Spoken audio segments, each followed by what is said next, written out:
네, 영끌 인터뷰 시간입니다. 국내 코로나19 신규 확진자 수가 7천 명대를 기록하면서 증가세는 이어지고 있습니다. 특히 지난주 오미크론 국내 변이 감출률이 50%를 넘기면서 우세종화는 현실이 됐는데요.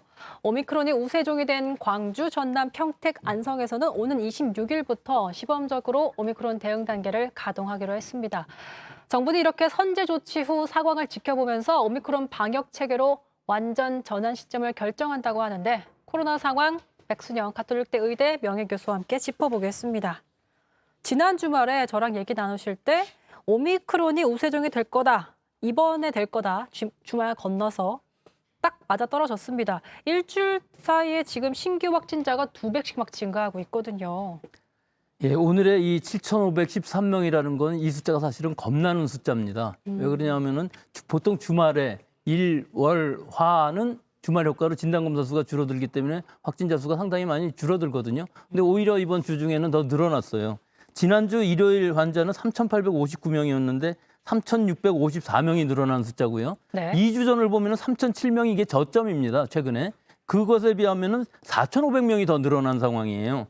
이것은 결국은 이 주말에도 계속 늘어난다는 것은 굉장히 위험한 부분이고 내일은 화요일 아닙니까? 네. 근데 지금 6시까지의 발생 현황을 보면 1,000명 이상 늘어났기 때문에 12월 15일 날에 7,848명이 최고점이었는데 이거를 아마 내일 깨고서 화요일 날에 나올 것으로 보이고요. 수요일은 더 많이 나올 것으로 보여서 수요일 정도에는 아마 10,000명 가까운 숫자가 나오지 않을까 이렇게 예상이 되는데 좀 다행스러운 것은 지금 오늘 위중증 환자는 사실은 상당히 많이 줄어서 418명인데요. 어제보다 13명 줄었거든요. 근데 네. 이 숫자는 굉장히 의미가 있습니다. 11월 8일 위중증 환자가 409명이었던 것 이후로 2달 반 만에 최저 수치거든요.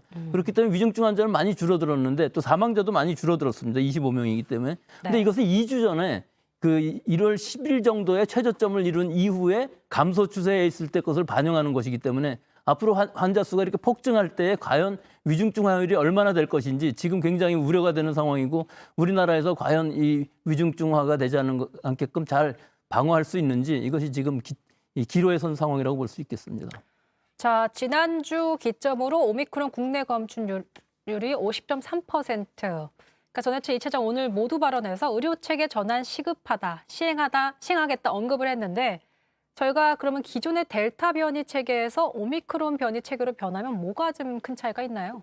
일단 델타까지는 우리가 어떻게 해서든지 유행을 억제하는, 즉 하루 확진자 수를 가능한 한 적게 만드는 방역 대책을 세웠다면은 오미크론에 대해서는 사실은 유행의 확산은 상당히 어렵습니다. 그렇기 때문에 유행의 확산을 막는다기보다는 발생한 환자들이 가능한 한 조기 진단을 받고 조기 치료를 하면서 입원하지 않게끔, 입원하는 환자들도 가능하면 위중증화가 되지 않게끔 하는, 즉 위중증 사망 피해를 최소화하는 방향으로 해야 되기 때문에 방역 대책 자체가 좀 전환이 되어야 될 시기라고 볼 수가 있죠. 그렇다 보니까 좀 변화가 있었습니다. 26일을 기점으로 지금 평택, 안성, 광주, 전남을 우선 적용해서 오미크론 의료 체계로 전환하겠다라고 밝혔는데 자, 그러면서 기존에 이제 접촉자와 직접 접촉됐을 때는 기존에는 열흘이었지만 이제 일주일로 줄었어요.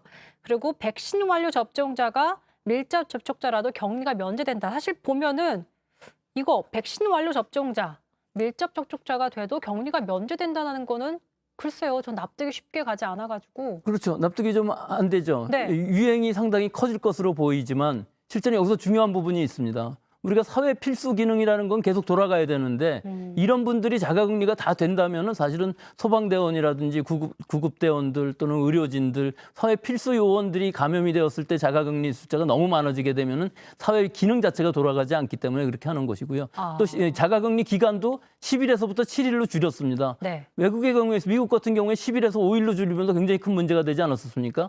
가능한 한 사회 기능을 돌아가게 하기 위해서 즉 의료진 같은 보건소 같은데 이 행정요원이라 할지라도 많은 사람들이 자가격리가 되는 상황에서는 보건소 기능 자체가 멈출 수가 있기 때문에 이런 부분들의 피해를 최소화하는 방향으로 할 수밖에 없을 것으로 보입니다. 어쨌든 정부의 방역 대응 목표가 위중증과 사망 최소화 쪽으로 옮기면서 지금 많이 완화가 된 부분도 있다고 볼 수 있을 것 같습니다.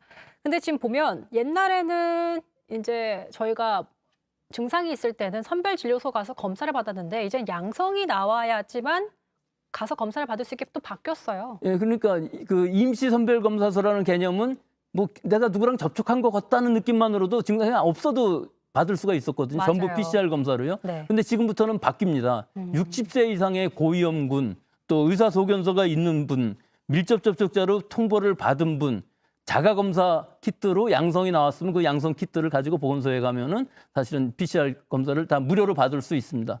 그 외의 사람들은 증상이 있을 경우에는 이 호흡기 전담 클리닉에 가셔갖고서 신속 항원 검사를 받아서 거기서 양성이 나오면은 그 다음에 PCR을 받을 수가 있는 상황이고요. 또 선별검사소에서 실제로 자가검사 키트를 가지고서 자기가 직접 하는데 의료진의 감독하에 해서 거기서 음성이 나오면 그 방역 패스로 사용할 수 있는 것이고 양성이 나오면은 그때는 PCR로 확진 검사를 하는 이런 시스템으로 바뀌기 때문에 원하는 모든 사람들이 진단 검사, PCR 검사를 받을 수는 없는 상황이 되는 것이고 많은 의료진의 사람들이 부담이 좀 많이 줄겠네요. 그렇죠. 의료진의 부담은 많이 줄일 수는 있는데 사실은 그 신속 검사를 할 때 그 검사 채취하는 시간은 거의 비슷하거든요. 그렇기 때문에 오히려 그 진단 검사를 받을 때 시간이 줄을 더 서지를 않을까 그런 부분들은 분명히 우려는 생기긴 합니다. 자가 진단 키트라는 것이 자기가 직접 하지만 실제로 결과가 나올 때까지는 3 내지 5분 정도 기다려야 하는 부분이고 거기서 양성이 나올 경우는 또 다시 검체 채취를 해야 되기 때문에 전체적인 숫자는 늘어날 가능성이 없지 않아 있어서 실제로는 이것은 이 동네 병의원에서 호흡기 전담 클리닉을 더 많이 늘려서 그 부담을 좀 분배를 해줘야 될 필요가 있는 시기라고 봅니다.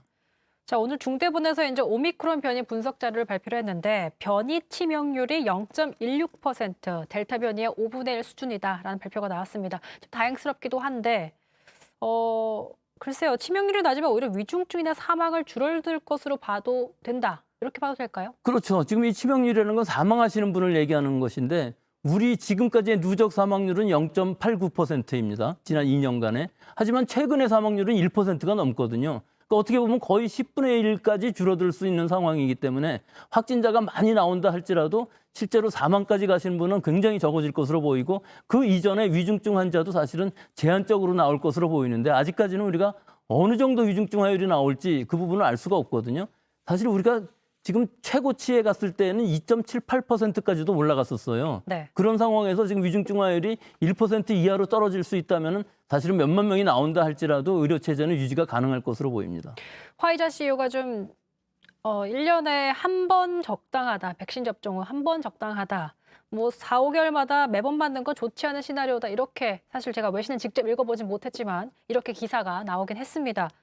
이거에 대해서는 어떻게 보세요? 글쎄요. 너무 빈번하게 맞는 것은 좀 문제가 있어 보입니다. 지금 우리는 3개월로 하고 있는데 3차 접종까지는 뭐 문제가 없을 것으로 보이는데 여기서 4차 접종까지 또 3, 4개월 만에 한다고 그러면은 우리 몸의 면역 체계 자체에 이상이 생길 가능성이 없지 않거든요. 그런데 이분이 말씀하신 건 좀 영업적인 분도 없지 않아 보입니다. 새로운 개량 백신을 자꾸 만들 테니까 매년 맞으라는 뜻이거든요. 그렇기 때문에 지금 상황에서 보면은 우리 지금 우한 바이러스에 대해서 면역이 생기는 것은 3차 접종까지 충분한 것으로 보이고 4차 접종을 받을 때는 오미크론에 대해서 면역력을 가질 수 있는 개량 백신을 맞는 것이 좋을 것으로 보이는데 아직까지 우리 상황은 잘 알 수가 없습니다. 전 세계적으로 봤을 때 오미크론이 한번 휩쓸고 지나가면은 자연 면역에 더해서 인공 면역이 생기는 사람들 많기 때문에 오미크론 변이주에 대한 백신 자체가 필요 없을 수도 있거든요.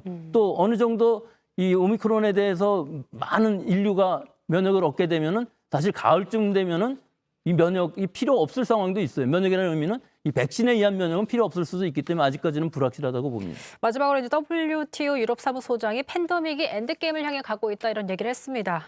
좀 선생님도 여름 되면 이제 거의 끝날 네. 것이다라고 말씀하셨는데 예, 저는 맥락이죠. 여름에 끝난다는 의미보다는 여름 정도 되면 관리 가능한 엔데믹으로 바뀔 수가 있다고 얘기를 하는 것이고요. 네. 예, 겨울 정도 되면은 전 세계적으로 인류가 면역을 많이 얻으면 예를 들어서 유럽인 경우에는 지금 예측하기로는 60% 정도의 인구가 결국은 감염이 돼서 자연 면역을 얻을 것으로 보이는데 이 인구 중에서 인공 면역으로 백신에 의한 면역도 많기 때문에 인공 면역 플러스 자연 면역까지 합치게 되면 인류 전체의 면역도가 높아지기 때문에 종식은 더 빨리 갈 수는 있다는 상황이 되는 것인데 아마 올해 연말까지는 계속 엔데믹으로 남아 있을 것으로는 보입니다. 알겠습니다.